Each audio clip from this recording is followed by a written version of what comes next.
All right, brothers and distinguished guests, thank you for joining us here at the rededication for Captain Samuel Cornelius Means of Loudoun County Rangers. We're pleased to be joined here by descendants of Captain Means and by the brothers of Lincoln Cushing Camp. To start off the ceremony, I'd like to recognize Brother Lee Stone, who's going to tell us a little bit about Samuel Means. Yeah. Loudoun County was culturally divided. The northern part of the county was settled from Pennsylvania by Quakers and Germans in the 18th century, and they had absolutely no truck with slavery. The southern and eastern parts of the county were settled by English and Scots from Tidewater, Virginia. And of course they brought slaves with them, some of them, when they came to Loudoun County.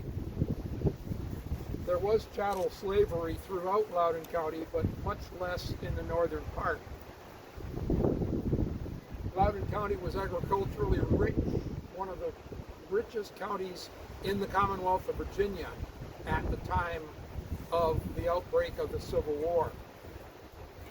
Quaker farming techniques had made that happen, and the Quakers who populated much of northern Loudoun County were copied by many other farmers, including Thomas Jefferson at some point or another. Samuel Cornelius Means, who had been born in Fauquier County, came to Waterford in Loudoun County, Virginia in 1848 as a 22-year-old. He was elected mayor at some point, still in his 20s, of Waterford. So he must have had something on the ball, was able to get the attention of a number of the voters in the town of Waterford. By that time, Waterford was the second largest town in Loudoun County, just after the county seat of Leesburg. When Sam got to Waterford, he began to run the mill owned by an older Quaker, a big merchant mill in Waterford that he ran for a number of years. He also managed to buy a house, not the miller's house, that was still lived in by the old miller, but he bought another house on what's now Bond Street, and next door to him lived the Bond family, a Quaker family. Sam himself was not a Quaker, never joined the Society of Friends, but he did marry Rachel, the daughter of his next door neighbor, and she was a Quaker. There were times when Sam was identified as a Quaker, even though he wasn't.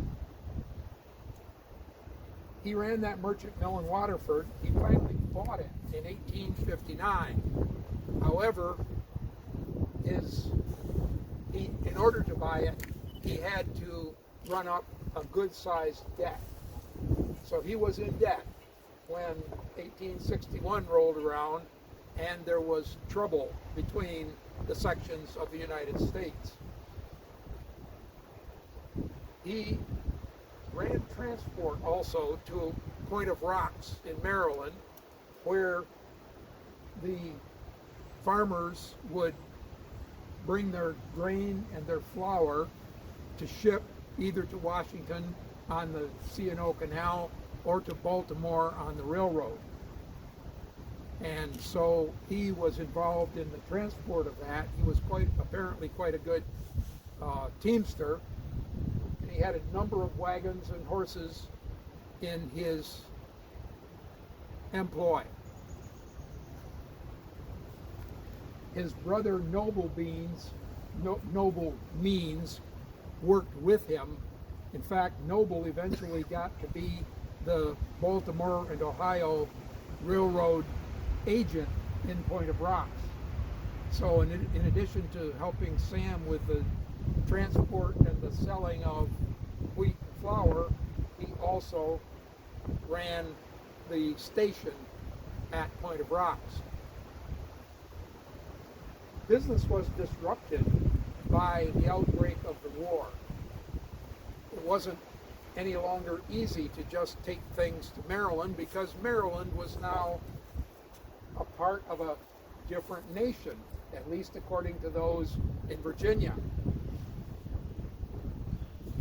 Sam was offered a commission by the state of Virginia, but he equivocated. He wasn't sure he wanted to go that route. In fact, quietly, my suspicion is he was sure he didn't want to go that route. While he equivocated, the authorities in Virginia decided that they would help him along. So they confiscated some of his property and said that he could get paid when he became a good rebel. Well, instead, he continued to refuse, and the Virginia authorities confiscated most of his property at that point, except just his house. At that point, Sam fled to Maryland to keep from being inducted into the Confederate Army. And from Maryland, he tried to continue running his business, which turned out to be next to impossible.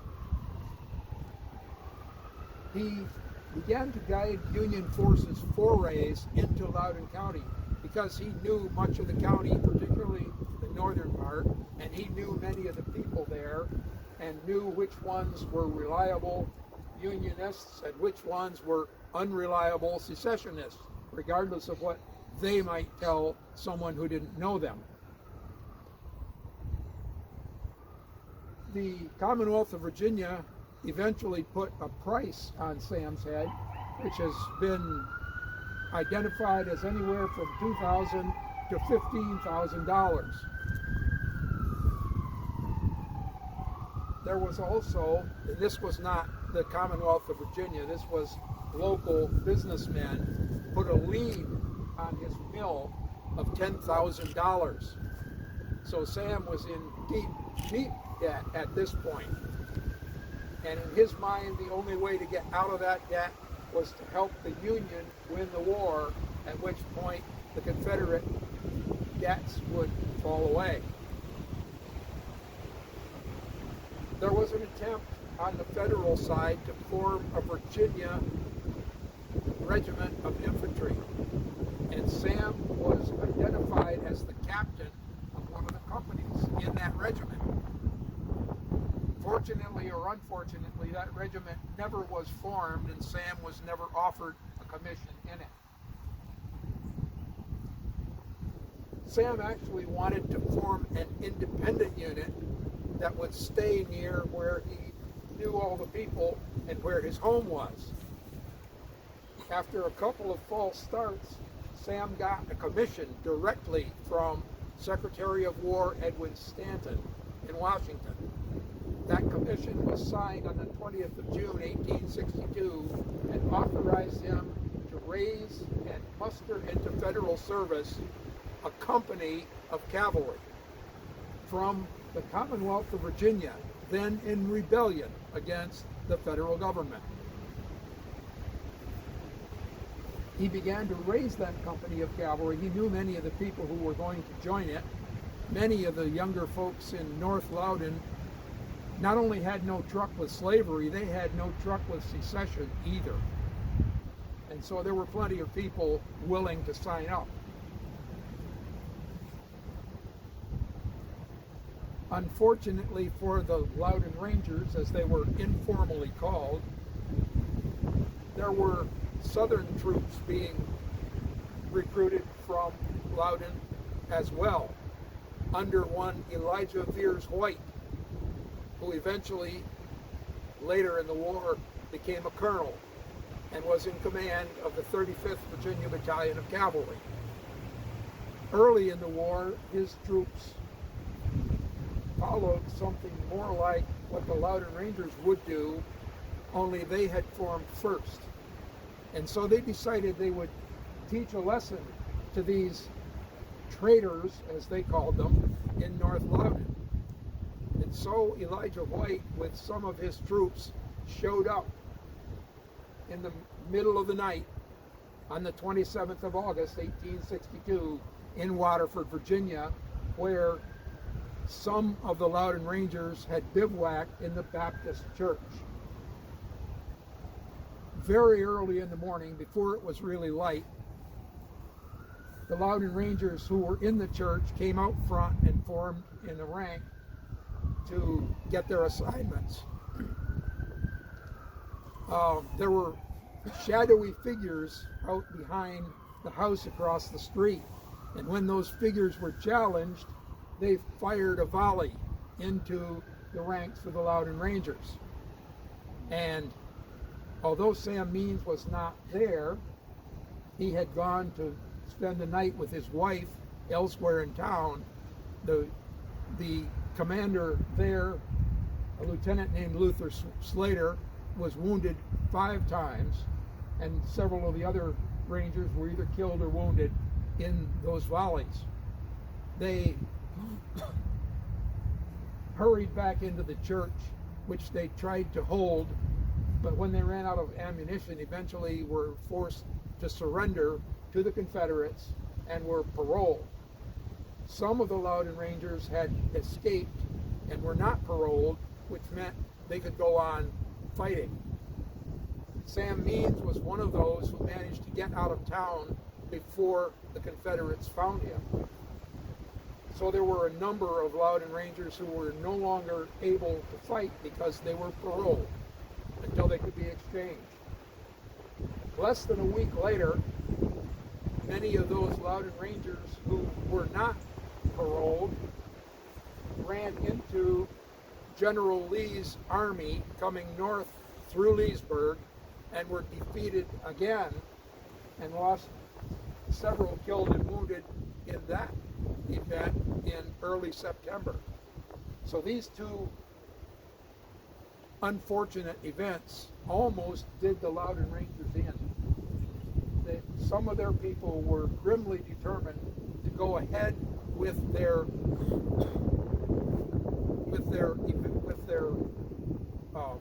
service to the Union forces, and so they kept on, and eventually more recruits came in, and they managed to continue with the war in blue uniforms.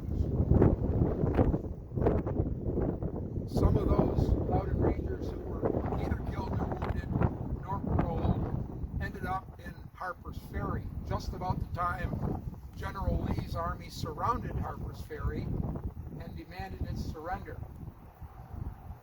Many of the Rangers felt that as Virginians they would be treated as traitors and maybe imprisoned or even hanged. So when the Union cavalry decided to break out before the surrender, they went with the cavalry. In fact, they may have been in the lead to show where the cavalry should go.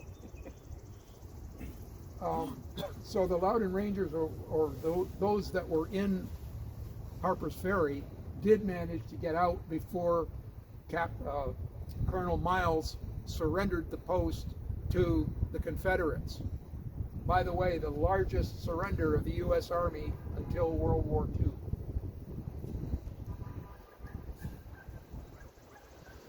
The Loudon Rangers continued to serve along the Potomac border in Maryland, and eventually, at times in Harper's Ferry and in the Shenandoah Valley, various and sundry, they were involved in the Battle of Monocacy in 1864. They were involved in a number of smaller fights and constantly lost people who were captured, wounded, killed, 1 or 2 or 3 at a time. There was an attempt to enlarge the Loudon Rangers. They were initially just a company. There was an attempt to form 3 more companies, which eventually didn't come to very much. In fact, the recruits that were found were finally put together in one other company, which was officially mustered into federal service in January of 1864. So that the company that had been became a two-company battalion. And that was the way they were held from then on to the end of the war. There were issues with the chain of command. Many of the generals in charge along the Potomac border and in West Virginia were not happy with a little company of cavalry that had a pipeline directly into the office of the Secretary of War. And so there was an attempt by the new commander in that area to force the Loudon Rangers to become part of the 3rd West Virginia Cavalry. Many of the Loudon Rangers decided that they would leave the unit rather than do that. Some of them went, in fact, to the Potomac Home Brigade, with whom they had already been serving, and joined their ranks, which, of course, was strictly illegal, but people didn't worry as much about it in those days. Eventually, despite all the problems and the multiple orders telling the Rangers they had to go to West Virginia and join this cavalry regiment, eventually the word came down from Secretary of War Stanton himself that the Rangers were to be left alone and not forced to join the unit. Unfortunately, by that time, Sam Means had already been cashiered from the Army for disobedience of orders. However, he led one more raid into Loudoun County with the Loudon Rangers, even after he had lost his commission. They still wanted to follow him. And he went back into Loudoun County a number of times after that to get what we would call today intelligence about the rebel forces there. And the Loudon Rangers attempted, with uneven success, to protect North Loudoun from the Confederate conscript officers and foragers. Sam Means also continued to do whatever he could to raise some money. I'm sure he was still thinking about the crushing debt that he held. So he was dealing in horses, he was dealing in hay, in grain, whatever he could do to raise a little money. Once the war was over and the Loudon Rangers had been demobilized, as my British friends would say, Sam came back as a civilian and he attempted to become a miller again. His big merchant mill right in Waterford had been taken by first of all, the Confederates had stripped everything out of it that was of any value at all, and eventually his creditors took all of his property. So he attempted to rent and run a small country mill northwest of Waterford for a number of years, but that really didn't come to much of anything. There are people who tend to believe that Sam not only had trouble with local enemies who remembered his role during the war, he may also have had a little trouble with the bottle.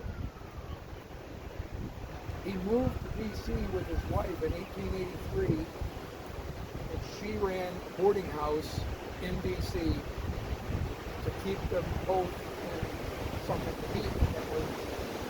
In 1884, Sam Means died of cancer, and his remains were buried here where we stand today.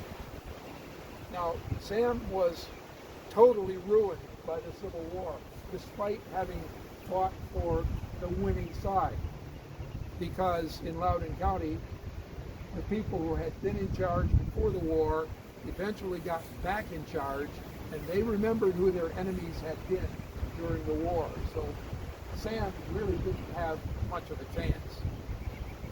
He put his life and his livelihood and his family on the line for the Union. And for that, we honor him. Thank you, Brother Stone. Now I'm going to address brothers and descendants, but to be more accurately, brothers all. A membership card, a little pin, doesn't change the fact that you are all sons of Union veterans, or you're just as big a part of our organization as if you formally joined. And we invite you to formally join, but we'll get to that after the ceremony. Now, I'm going to very unprofessionally read from this phone because I could not get my notes, but let's see. This is the 1874 GAR, Grand Army of the Republic. For those of you who may not know, the Grand Army of the Republic is America's first veterans organization. They came together, and in 1874, this is what they codified as their graveside ceremony for a deceased comrade. This may be the ceremony or a version of the ceremony that may have been performed at Samuel Means's if he was a GAR member. I personally do not know. So if you'll excuse me. One by one, as the years roll on, we are called together to fulfill these last sad duties of respect to our comrades of the war.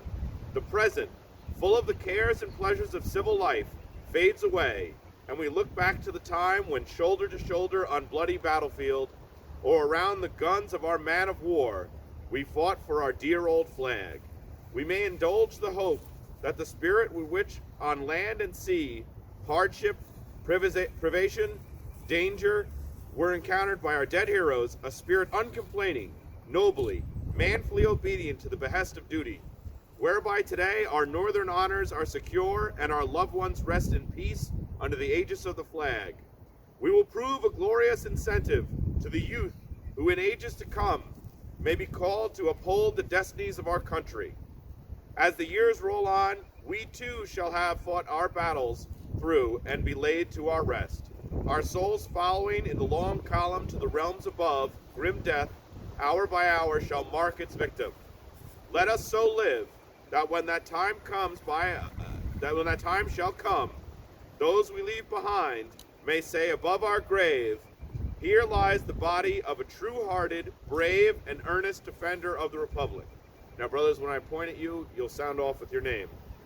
Brother, on behalf of the post, gives a tribute wreath and a symbol of our undying love for comrades of the war. He will be joined by Rick. Go present.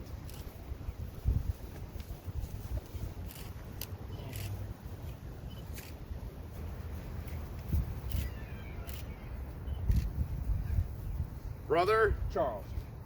will lay a single rose, symbol of purity, offered at this lowly grave. May future generations emulate the unselfish devotion of even the lowliest of our heroes. He will be joined by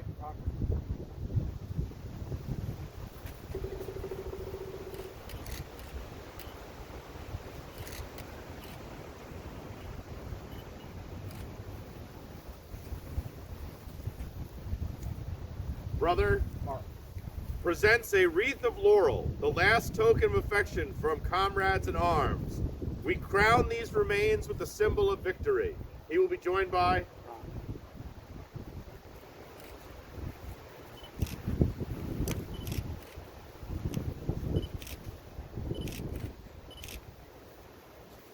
The march of another comrade is over, and he lays down after it in the house appointed for all the living. Thus summoned, this grave reminds us of the frailty of human life and the tenor by which we hold our own.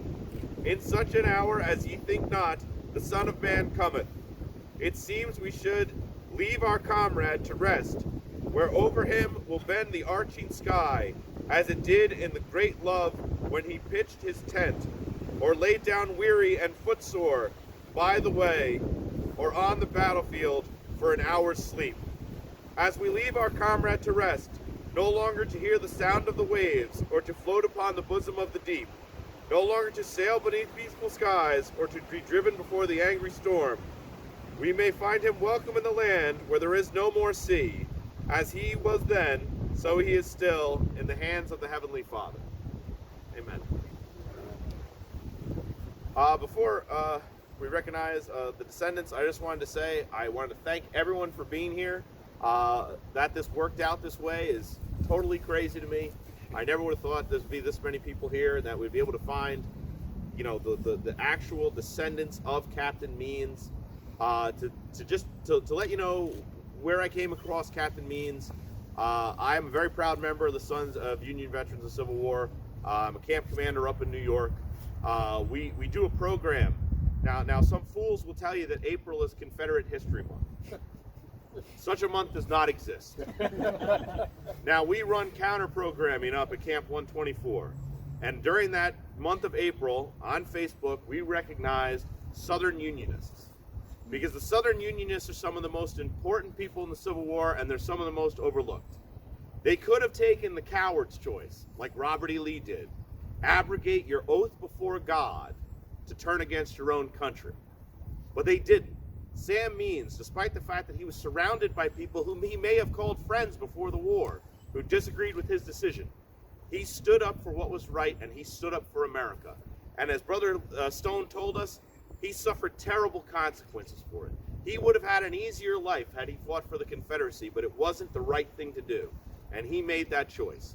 Now me, I've spent my entire adult life in the U.S. Army, in the New York Army National Guard. And in that time, I've been at more bases named for Confederate traitors. I did my basic training at Fort Benning, who's named for a man that never wore the uniform of the United States of America. And I think that the fact that we don't have a Fort Means or a Camp Means, or there's not a road somewhere at what will be renamed from Fort Lee named after Samuel Means, that's the kind of thing, and that's the kind of heroes that we have to tell our children about and tell future generations about. And so I just wanted to mark that we don't forget him, and that we're here, and that he's not going to be forgotten, and that's the way it'll be. And in 100 years, may his grave still be as legible as today, and may we still be able to tell his story.